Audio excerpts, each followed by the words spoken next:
Selamat bertemu kembali. Saya akan membawakan sesi yang kedua di dalam perjalanan kita di For Today in the Community. 40 hari di dalam komunitas. Saya akan menggunakan sesi ini untuk membicarakan pentingnya dan tujuan penjangkauan bersama untuk komunitas. Untuk ayat hafalan, hiduplah dengan penuh hikmat terhadap orang-orang luar, pergunakanlah waktu yang ada di Kolose 4 ayat 5. Kasih itu murah hati, kasih dan kepedulian kita terhadap semua anak Bapa sorgawi kita dengan pengetahuan bahwa Allah adalah Bapa bagi semua orang. Kita berkeinginan untuk mengasihi dan memberkati orang lain. Sewaktu kita saling mengasihi dan mendukung, kita menjadi kekuatan dalam komunitas maupun dunia untuk kebaikan. Membuat perencanaan sebuah komsel atau kelompok kecil dalam sebuah gereja merupakan wadah pembinaan warga gereja untuk dapat bertumbuh bersama.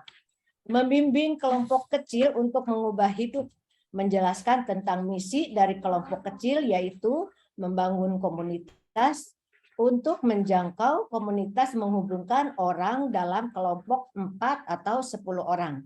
Bertemu secara teratur untuk tujuan yang sama dan dipimpin oleh pembimbing yang dikenal, yang membantu mereka bertumbuh dalam ketaatan penuh kepada Kristus. Murah hati berarti suka memberi, tidak pelit dan suka menolong. Berbelas kasihan bukan hanya sekadar menolong atau mengasihi sesama, tetapi memberi pengampunan kepada seseorang yang bersalah. Konsep murah hati berdasarkan Lukas 6 ayat 36. Hendaklah kamu murah hati, sama seperti Bapamu adalah murah hati. Kita diciptakan ke dunia salah satunya untuk saling mengasihi. Bagaimana cara menunjukkan sikap menerima, menghormati perbedaan, tidak bergunjing, menjadi pendengar yang baik, berbicara yang santun, menerima apa adanya, dan peduli akan keadaannya. Dengan membangun persahabatan kita harus memberi dukungan, kepercayaan, dan junjung kejujuran. Persahabatan dibangun di atas kebersamaan dan timbal balik. Jika kamu ada untuknya, ia akan ada untuk kamu. Ya, sahabatmu sedang bercerita, dengarkanlah dia dengan baik. Jangan menghakimi sahabat yang baik, dapat mengakui bahwa setiap orang adalah manusia yang pasti pernah melakukan kesalahan. Dengan memberi bantuan kepada orang yang membutuhkan, yang sedang dalam kesusahan, menjangkau bersama-sama, memenuhi kebutuhan orang lain, untuk melakukan kepedulian kita kepada sesama. Kalau kita mau taat, kita rela menyerahkan apa yang ada pada diri kita dan apa yang dipunyai untuk dipakai pekerjaan Tuhan. Pelayanan kita adalah untuk membantu orang lain memiliki kesempatan untuk merasakan dorongan dari Roh Kudus, sehingga memperkenankan mereka untuk bertindak bagi diri mereka dan berjalan di sepanjang jalan perjanjian.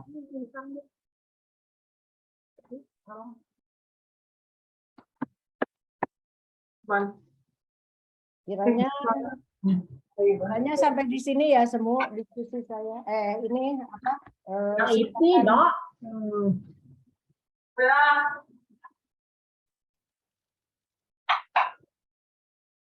Mungkin pertanyaan untuk diskusi nanti di kelompok aja ya semua.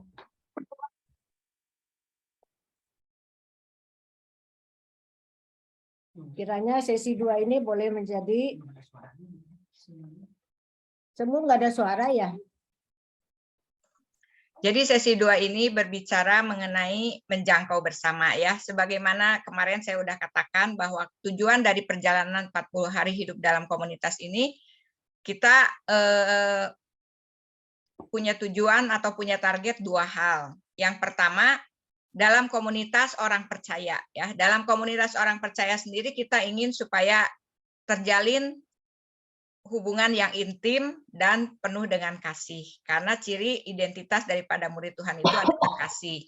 Nah, kemudian kalau komunitas kita itu sudah terjalin dengan kasih, maka bersama-sama dengan komunitas kita, dengan tim daripada orang-orang percaya, kita harus menjangkau keluar, menunjukkan kasih kita kepada orang-orang di sekitar kita yang belum percaya. Ya, jadi tujuannya dua ini aja yang harus kita praktekkan, bukan hanya selama 40 hari ya, khususnya di 40 hari ini kita mulai start memikirkan, kemudian bikin proyek ya bersama-sama.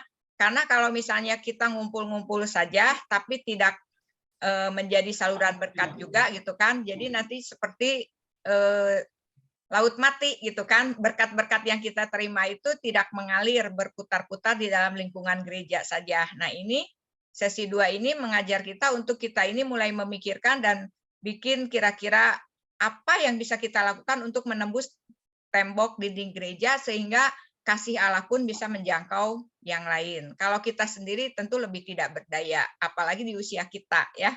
Tapi kalau kita bersama-sama pasti ada hal yang bisa kita bagikan, ada hal yang kita bisa lakukan melayani bersama-sama untuk menyatakan kemurahan hati Allah. Karena kita ini adalah tubuh Kristus, siapa yang akan menyatakan kasih Kristus kepada sesama kalau bukan tubuh Kristus ya, karena Kristus sendiri sudah ada di surga. Kemudian kita tahu di dalam Korintus Paulus mengatakan kasih itu murah hati. Jadi ciri dan bukti daripada kasih itu harus nyata, yaitu dengan melakukan kemurahan hati. Semua orang suka dapat kemurahan ya. Kalau kita belanja juga kan kita pengennya yang murah-murah. Nah, semua orang suka kemurahan. Jadi kalau di dalam komunitas orang percaya itu ada tindakan nyata murah hati, pasti itu akan menarik hati semua orang yang belum percaya. Itu aja intinya ya. Nanti silahkan di dalam kelompoknya diskusikan kira-kira kemurahan hati apa yang bisa dilakukan oleh kelompoknya ya untuk menjangkau orang-orang di sekitar yang sederhana aja yang bisa dipraktekkan gitu.